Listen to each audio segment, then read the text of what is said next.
Salut les patouilleurs!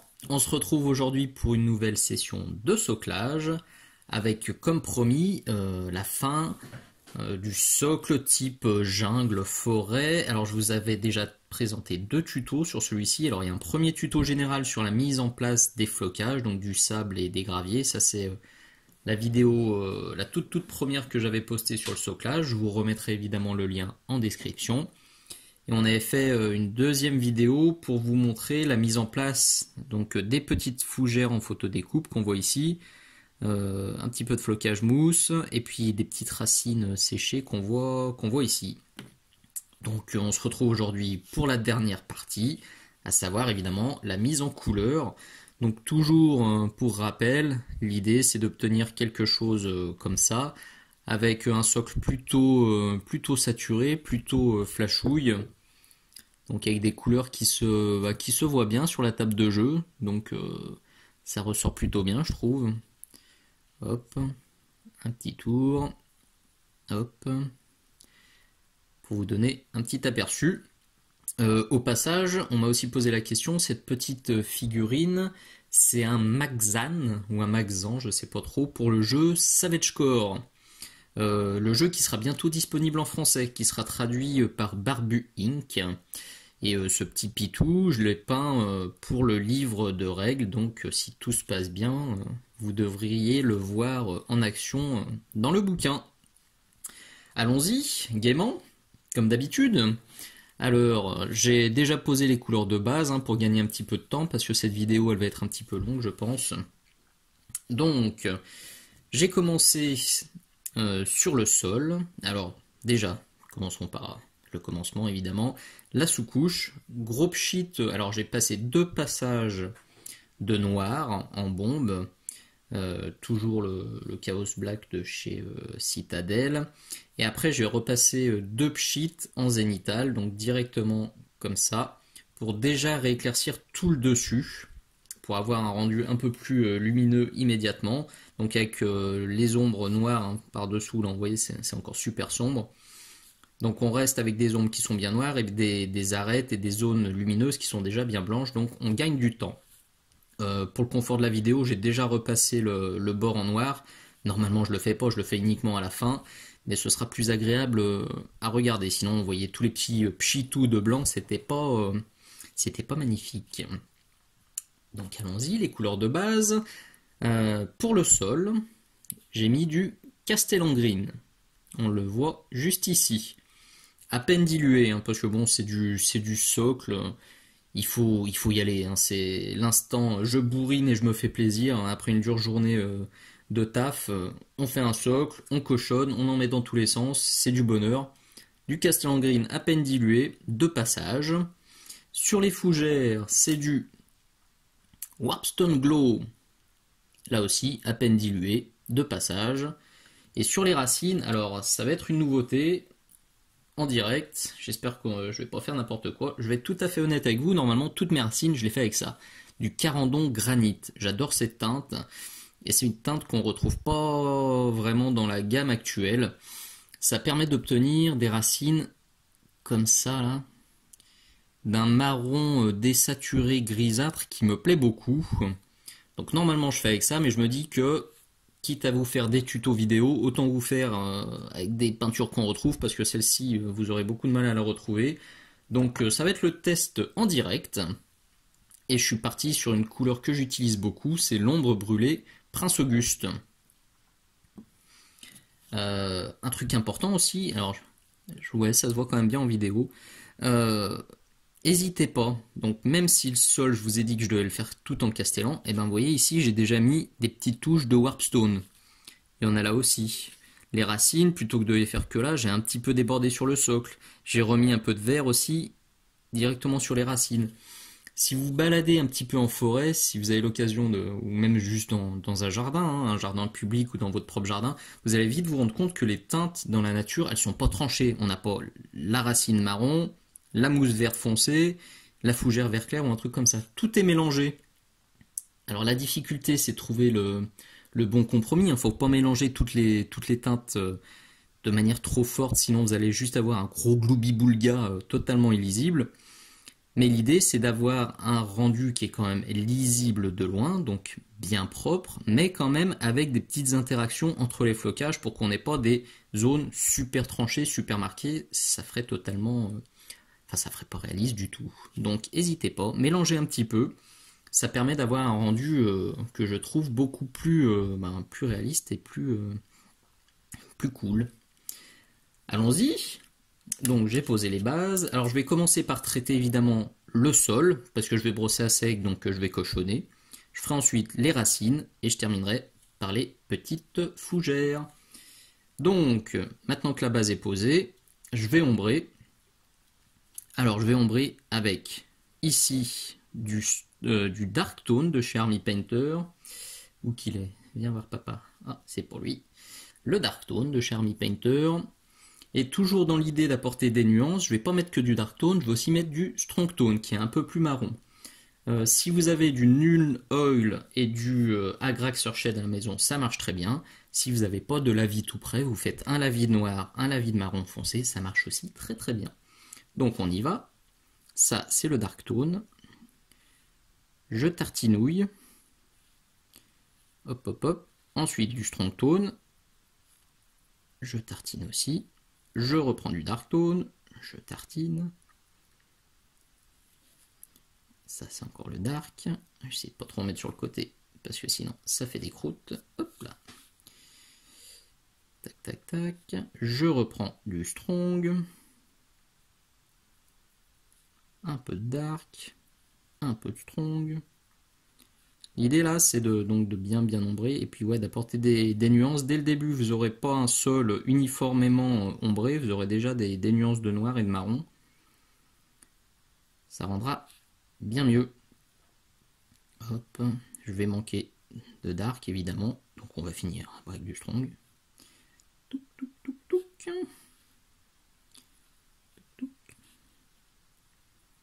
Hop, on essaye d'en mettre de partout. Là-bas en dessous, hop. Et on laisse sécher. Après un petit coup de sèche-cheveux, on obtient ce résultat. Donc vous voyez, on a déjà bien assombri l'ensemble. J'en ai profité pour en mettre un petit coup sur les racines. Comme ça, c'est fait. Pareil, en alternant le strong et le dark tone.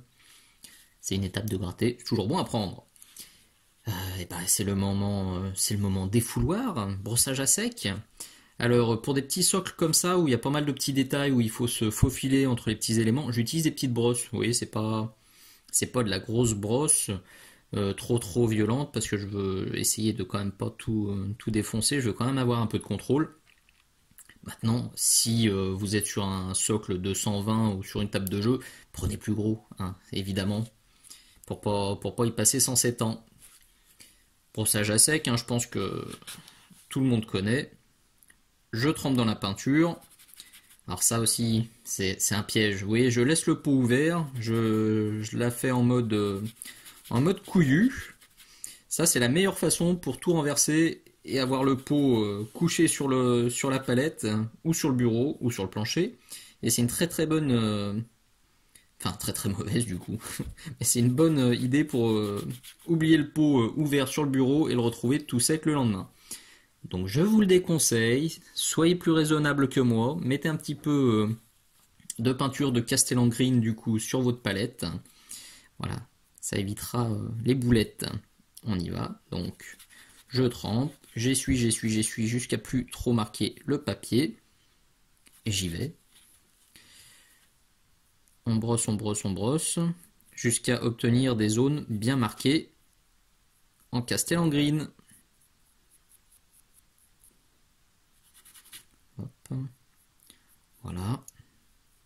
Faut faire gaffe, les petites racines évidemment c'est fragile, donc évitez-les au maximum pour pas avoir à tout recoller. Voilà, je vais faire ça sur tout le socle. Une fois que c'est sec, on va éclaircir de nouveau, cette fois avec du Lorraine Forest. Donc vous allez voir, je vais y aller un peu plus léger. Je vais en mettre moins sur le pinceau et surtout, je ne vais pas l'appliquer de la même façon. Plutôt que d'y aller vraiment à la bourrin comme ça, je vais juste venir effleurer le flocage. Vous voyez, le pinceau, je le tiens couché comme ça. Hop, parallèle au socle, parallèle à la base en plastique. Hop, pour juste venir éclaircir le haut des flocages.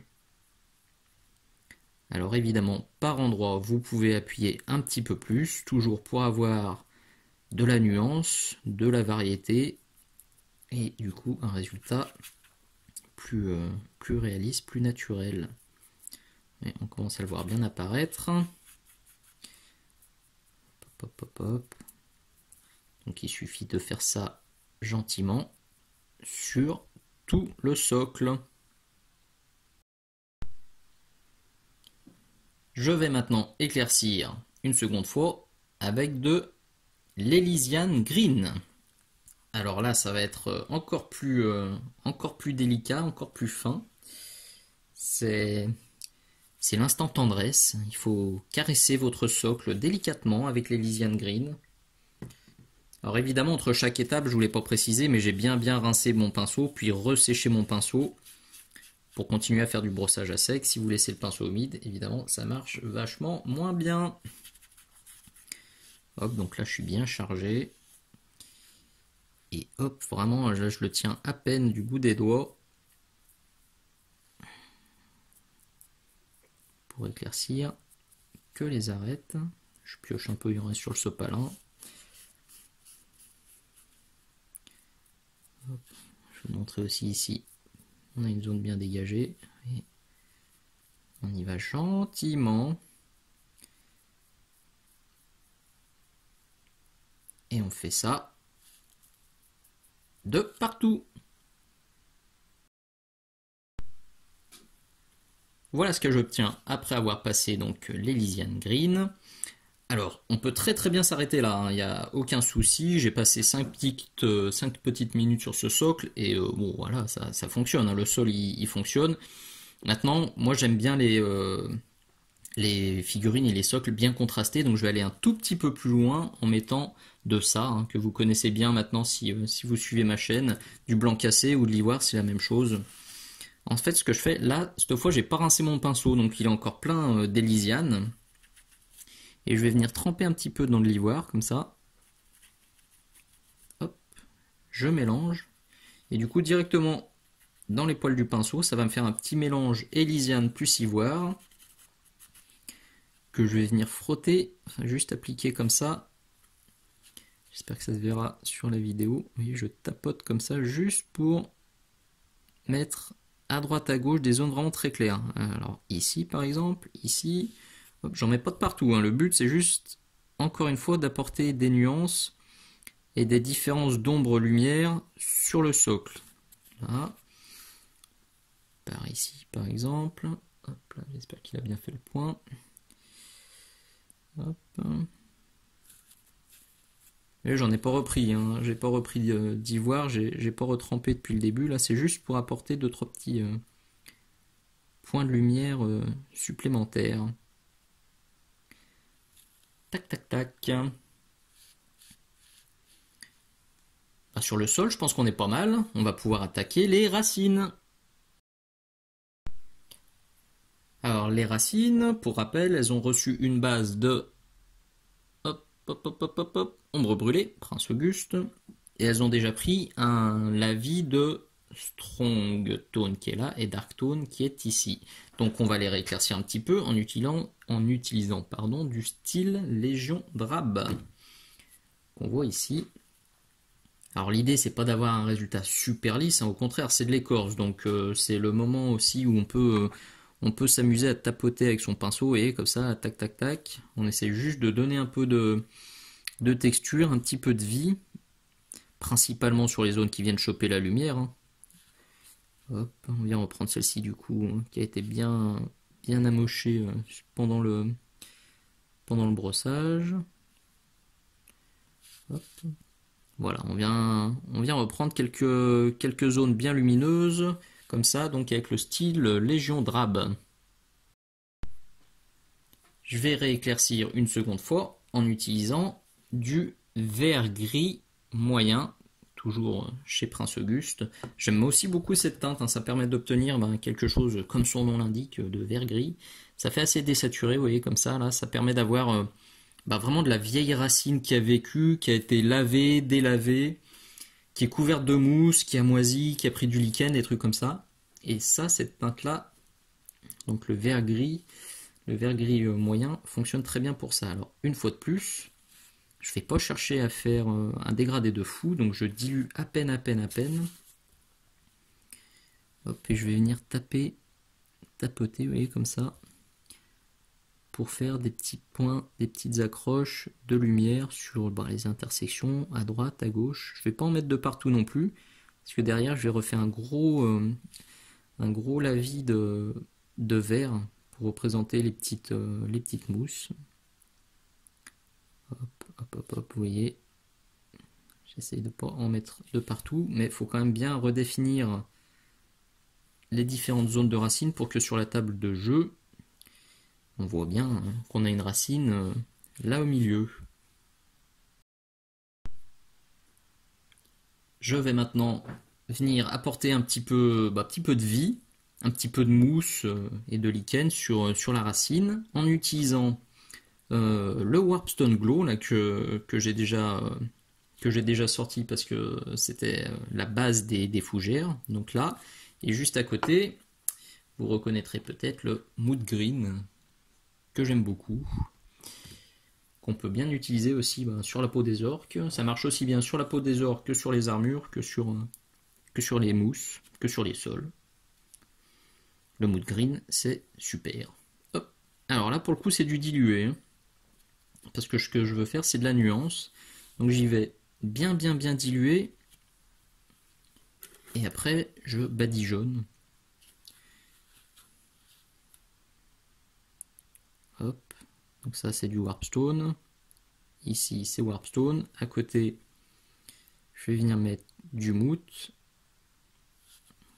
J'alterne pour apporter toujours pareil de la nuance. Alors les zones de flocage mousse, là je pense que je vais bien les reprendre avec le Warpstone et le Mood Green pour bien les marquer, pour bien les différencier du bois. Je vérifie que je reste dans le cadre parce que je me connais, j'ai tendance à aller rapidement dehors. Vous voyez celle-ci qui court. Vraiment là je pioche à droite, à gauche, je joue avec les dilutions parce que sur ma palette il y a du plus ou moins dilué. Soit je tape dans la goutte de peinture encore non diluée, soit je tape sur les zones qui sont plus diluées pour jouer avec le dégradé et avec les textures. Et je vais faire ça du coup sur toutes mes petites racines. Donc après avoir passé mes différentes nuances, donc de Mood Green et de Warpstone, j'ai aussi repris quelques points de lumière, on le voit bien ici, avec mon vert gris moyen pour reprendre les zones qui avaient trop été atténuées par les nuances de vert. Moi ça me convient. Alors comme toujours, moi ça me convient, j'insiste sur le moi. Si vous voulez aller plus loin, donc aller encore plus clair, chargez encore avec les éclaircissements. Si au contraire vous trouvez ça trop clair, mettez plus d'ombrage. Si vous trouvez ça trop bleu, trouvez une recette à base de marron ou de beige qui vous convient le plus. Je vous donne une recette de base, vraiment c'est cadeau et c'est fait pour être malaxé et retourné dans tous les sens. Le but c'est de vous faire plaisir et de trouver le rendu qui vous plaît à vous. Surtout quand vous trouvez quelque chose qui vous plaît, notez-le précieusement pour ne pas galérer pour le retrouver et notamment, maintenant que je vous parle de ça, pour les fougères, vous allez voir la recette des fougères, c'est la même recette que la peau des orques que je vous ai déjà montré et ça fonctionne. C'est aussi la même recette que ce petit marsouin old school qui me rajeunit pas du tout. Mais c'est exactement ce que je vais vous montrer ici pour les fougères. Donc c'est important ça aussi, quand vous avez une recette qui fonctionne, prenez des notes et puis n'hésitez pas à la tester sur d'autres matériaux, ça peut aussi fonctionner. Donc pour rappel, les fougères, elles sont basées en Warpstone Glow et elles vont prendre un bon lavis de Celia Green Shade. Hop, en mode j'y vais. Alors j'y vais, mais je tire quand même vers le bas, hein. Vous voyez, j'évite que ça s'accumule vers le haut, puisque évidemment on va venir éclaircir le haut des petites fougères. Hop. Hop. Alors méfiance avec les lavis tout près comme ça, que ce soit Army Painter, Games Workshop ou les autres marques, elles sont quand même un peu plus pâteuses et un peu plus, comment dire, liées ou liantes, je sais pas trop. Poisseuses on pourrait dire. Donc si jamais vous chargez trop, en fait, le lavis il va venir se caser dans toutes les petites rainures là, dans toutes les petites fentes des feuilles, et du coup vous allez vous retrouver avec une feuille pardon, monobloc qui sera pas super jolie. Donc une fois que vous avez mis le lavis, quand même dégagez-en un petit peu, et si vous avez peur de vous planter, ben faites pas le lavis, utilisez directement une couleur plus sombre comme hop là, comme ça, là, le Scurvy Green ou le Jade Green chez Game Color, il fonctionne très très bien, et vous pouvez faire un ombrage un peu plus contrôlé en tirant simplement vers le bas. Dès que votre ombrage aura bien séché, vous pouvez reprendre le Warpstone pour venir rééclaircir le haut des petites feuilles. Alors si vous avez été moins cochon que moi sur l'ombrage, cette étape elle sera peut-être pas indispensable. Si vous avez mis l'ombrage uniquement dans les creux, vous n'aurez pas besoin de reprendre avec votre teinte de base. Donc vous voyez, juste j'effleure comme ça, et je tire toujours pareil ma peinture vers le haut sur toutes les petites feuilles du socle.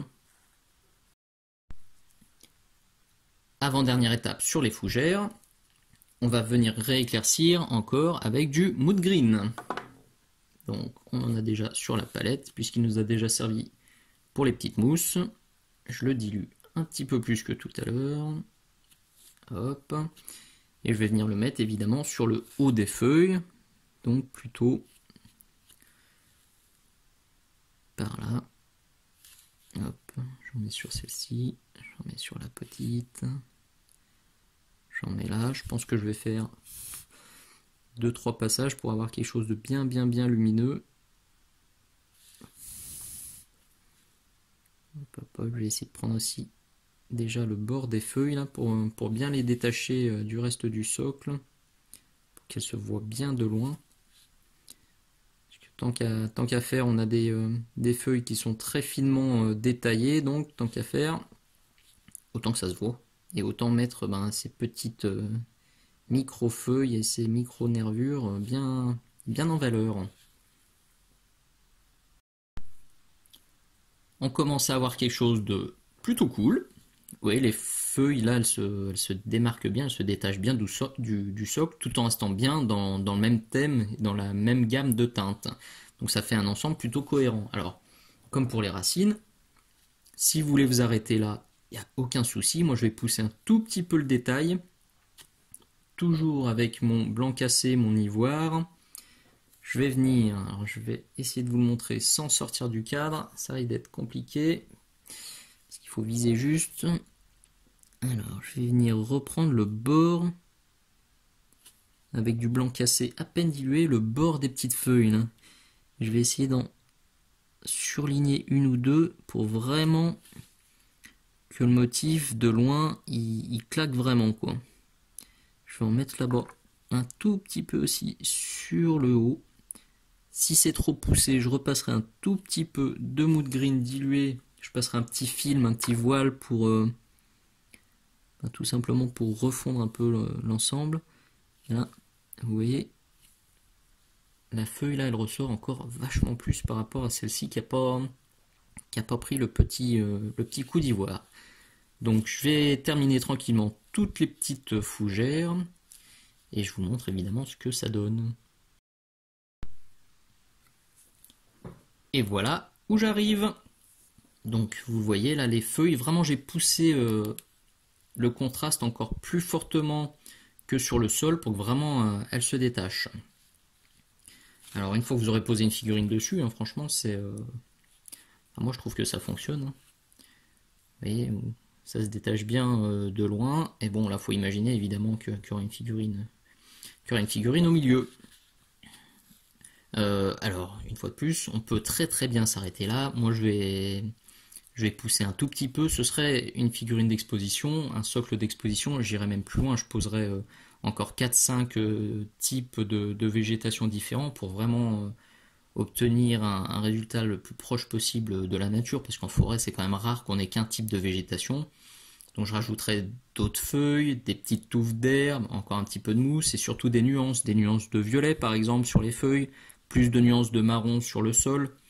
Je pousserai encore, mais là je pense que pour du jeu, bah, franchement on n'est pas déconnant, on a quelque chose de lumineux, de contrasté. Donc je rajoute juste deux trois petites touffettes. Je reprends le bord en noir et je vous montre le résultat final. J'ai été assez soft sur la végétation, vous voyez. J'ai simplement rajouté quelques petits brins ici, ici, il y en a un petit peu ici, il y en a un petit peu ici, il y en a un petit peu ici. Alors, j'ai pas rajouté des touffes d'herbe complètes. J'avoue que je préfère juste attraper quelques brins directement dans la touffe, je tire dessus, je trempe la base dans de la superglue et je viens appliquer ce que j'ai récupéré directement sur le socle. J'aime pas avoir des touffes bien rondes, bien régulières, donc je préfère ce rendu-là, ça fait plus clairsemé, je trouve que ça fait plus naturel. Alors que, comme d'habitude, c'est mon choix, c'est une question de goût. Si vous voulez mettre des touffes toutes rondes, si ça vous plaît, il n'y a aucun souci, faites-vous plaisir. Voilà, on est au bout. Ce tuto il aurait été un petit peu plus long, j'espère que vous serez allé jusqu'au bout. Alors c'est un petit peu le risque quand on a plein de choses à montrer. Sur celui-ci je voulais vraiment vous montrer toutes les techniques possibles. J'aurais pu faire un tuto sur le sol, un autre sur les racines, un autre sur les fougères. Bon, je pense que ça aurait été un petit peu lourdingue. Donc j'ai tout regroupé, comme ça vous avez tout en une seule vidéo. L'avantage, c'est que si vous voulez pas tout regarder d'un coup, vous pouvez revenir dessus autant de fois que vous le souhaitez. Je vous fais un petit tour, comme d'habitude, pour que vous voyez bien le résultat.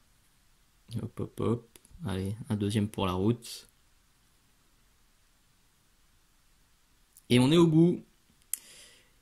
Comme d'habitude, si ça vous a plu, un petit pouce vers le haut, un petit partage, un petit commentaire, ça fait toujours vraiment vraiment plaisir.